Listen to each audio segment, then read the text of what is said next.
Hello, my beautiful friends. I'm Janet. Welcome to my channel where I hope to inspire you to create a home and a life you love.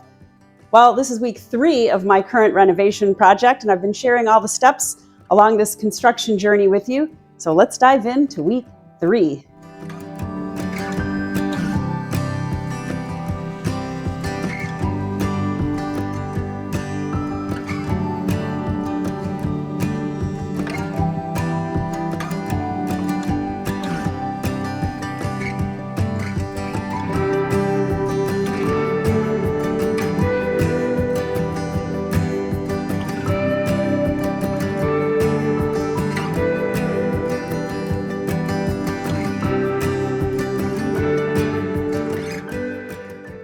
Well, week 3 was a very busy week here on the job site, and it started with day 12.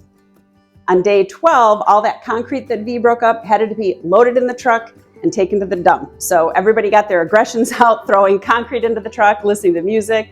Everybody had a good time. As usual, Mike continued with the exterior painting because there was so much paint prep and so much painting to do. He's still busy at work painting. I escaped the job site and took a little beach break with Corky because he's been feeling a bit deprived, not going on as many walks as he normally does. It was a beautiful fall day, and I took him to the beach and then went home to do some office work. I am running late to meet the electrician. I had groceries delivered while I was on a Zoom call and just put the ice cream for my son away, but I have not put everything else away. Got to zip over there. Ay, ay, ay. What needs to go in the fridge? That can live not in the fridge. Okay. Beans in the fridge. All right, just get that in there. And I've not eaten all day, so I'm gonna take that with me to eat.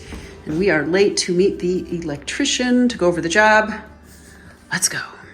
Then I was running late to rush back to the job site because I had to meet the electrician and the electric inspector. And of course, we passed the electric inspection for the new service and the exterior meter. On day 13, I did a walk around with Mike to go over all of the outside painting and what still needed to be done. We ultimately decided to paint the house white, but just paint the face brick on the front white. There were 2 different bricks. One on the front was sort of an ugly orange face brick, and then there was more of a beigey color brick on the sides. We decided to just paint the front because that would leave more options for a new owner. They could either continue painting the entire house white, they could change the color of the facade easily. It just left options open, and it ended up being a little bit less work for us as well. One of the reasons that we are doing the outside work first on this project is because we do not have heat or gas yet on the inside, so we can't start inside. Also, with Chicago weather, you pretty much can only paint in spring, summer, and the beginning of fall. So we needed to sneak in the outside work, like the painting specifically, and any concrete work prior to the ground freezing or the temperatures dropping so much that it's too cold to paint. So I don't like to paint outside when the temperatures drop below 40 degrees at night.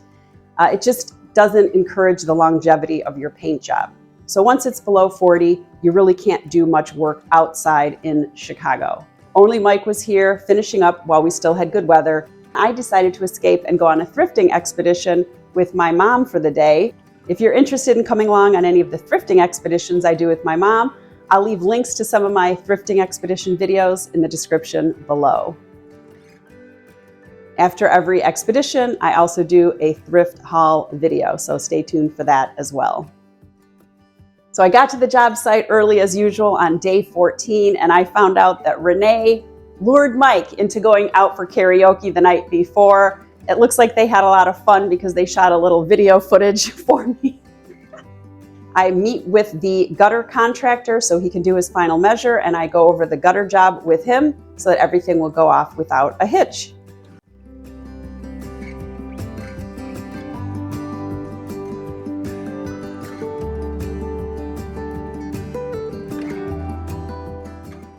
Of course, Mike continues his painting, and today the boards are finally coming off of the windows. Yay, I'm so excited. I can't wait to see the house without those boards all over the windows. So Mike takes off all of the boards. He has to dust off and do a little bit of paint prep while we're waiting for the glass guys to come. Then the glass installers show up. They have to take out all of the broken glass that remains, remove all of the glazing, install the new glass, put on new glazing, and then while they were here, I also had them do some more glazing on some other windows that weren't broken, just because the glazing was kind of cracking, old, and falling off. So we had to repair that before we applied our finish paint. So today, since I had a little bit more time to go over things with Mike, he decided to show me his concept of bondoing the window sills. So a lot of the window sills were very rotted, especially after the boards came off. And he has a special technique that he uses applying car Bondo on those window sills. It sort of rebuilds the wood. It makes it rock hard, even harder than natural wood. And those window sills will then last for years. So he told me he's done about 500 windows this way. He did one at my house that actually borders my neighbor's yard, where a window had rotted behind some like evergreen plantings that I hadn't really seen or had access to. And he had just done that last year at my house, and that one's still holding up wonderfully. So I'm confident that his technique on the windowsills is going to work here as well. Since we have a lot of crews coming in and out of the house, there's no garage and there's no construction going on the interior yet. A lot of the crews are storing tools or materials here, and so they're coming in and out. And one of the important things to do is to protect the hardwood floors, which are actually in really good condition. They will be refinished, but there are no holes, no scratches, no dings, no repair work needed. So I had Mike lay down some rosin paper, and probably we'll add some cardboard for cushioning to the mix. But on day 14, we just lay down some rosin paper, so the crews coming in and out sort of have a path back and forth in the house where they're not tracking mud in and they're not ruining the floors. So protecting the floors during a project is always very, very important. And if you have refinished floors that you're not redoing, but you're doing construction on other things, you can use rosin paper or cardboard to cover completely wall to wall your finished floors, so they also don't get ruined during your construction process. So protecting the floors is very important. So we did this on day 14. Day 15. Well, since we passed the electric inspection, I quickly called our rep at ComEd, our local utility electric company, to have them come and restore our electric. So they needed to put in a new meter after we replaced the meter housing, and they needed to put a new drop from their pole to our pole to give us power. So ComEd came, they did their work. We finally got power and electricity inside, which is great because that means that we can at least have electric heat in the meantime, so that when Mike is ready to move inside to paint, we can at least start doing a little bit of work while we're waiting for the gas to get turned on still.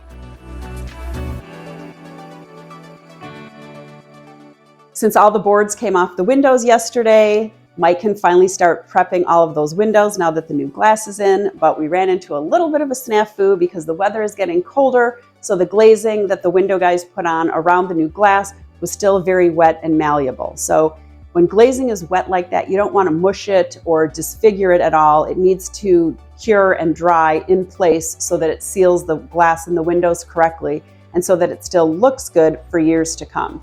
So after a day, we kind of covered the glazing to protect it, so he was able to prep the rest of the windows around the glazing without ruining the glazing until the glazing was dry, so he could continue prepping the windows and paint the glazing once it was dry. On day 15, our superhero V is back. We had a little bit more concrete to break out, and that is because Rene talked me into removing all of the concrete because he has some beautiful design ideas for the sidewalks, not only in the front of the house, but also leading to the side door. So V's back, taking out the remainder of concrete. Day 16 was the last day of week 3, and we had a lot of painting going on. So Mike had covered all of the windows where the putty was wet with paper to protect them so it wouldn't get little paint chips as he was sanding and peeling the old paint off in his paint prep efforts on the windows. So all of the putty was protected. He worked on all the windows around the putty and on some of the sills where there is no putty, so that he could prep all of that stuff correctly. So he was hard at work on all of the windows this day. And V, our superhero, was back again, this time removing all of the asphalt in the backyard. So there used to be an asphalt driveway in the backyard at some point in time, and it had grown grass and dirt and been broken up. So it was really just like a rocky, lumpy asphalt in the backyard. It wasn't like a solid driveway anymore. We didn't know how deep or how much of it because so much was covered with dirt, grass, and weeds. So we had to remove all of that asphalt, and then we started leveling the backyard. So once that came out, the ground sort of sank there. It was a little higher on the other side. So we had to like level the entire yard from north to south, from fence to fence across the entire yard to make it look like one level backyard. So we could plant some sod later, or a future owner could plant sod in the spring if I sell the house before then. If we get the heat on, then that's not going to be a problem. All right, so day 16 concludes week 3 of this construction journey.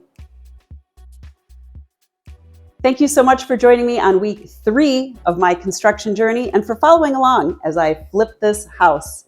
If you want to see a pre-construction tour or see what we did during week 1 or 2 of the construction journey, I'll leave links below in the description box.